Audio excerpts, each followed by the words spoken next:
மனைவியை அடித்துக் கொன்று தற்கொலை என நாடகம் ஆடிய தந்தையை 5 வயது மகள் ஓவியம் வரைந்து காட்டிக் கொடுத்தார். கணவரை கைது செய்த போலீசார் விசாரணை நடத்தி வருகின்றனர். ஊபியின் ஜான்சியைச் சேர்ந்த சந்தீப் புதோலியா என்ற மருத்துவ பிரதிநிதிக்கும் மத்திய பிரதேசத்தை சேர்ந்த சோனாலி என்ற 28 வயது பெண்ணிற்கும் 6 ஆண்டுகளுக்கு முன் திருமணம் நடந்தது. திருமணம் நடந்ததில் இருந்தே அந்த பெண்ணிடம் கூடுதல் வரதட்சணை கேட்டு கணவன் வீட்டார் சித்திரவதை செய்து வந்தனர்.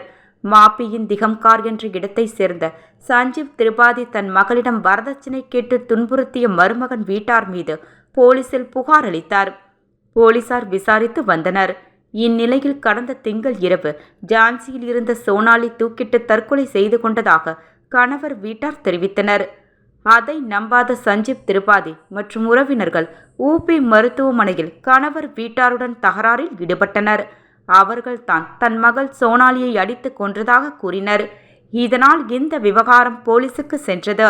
போலீசார் இரு தரப்பிலும் விசாரித்தனர். அப்போது சந்தீப் புதோலியா சோனாலி தம்பதியின் 5 வயது மகள் தர்ஷிகா ஸ்கெட்ச் ஒன்றை வரைந்து போலீசாரிடம் கொடுத்தார். அதில் தன் தாயை தந்தை சந்தீப் கழுத்தை நெரித்து அடித்து கொன்று தூக்கிலிட்டதை காட்சிப்படுத்தி இருந்தார்.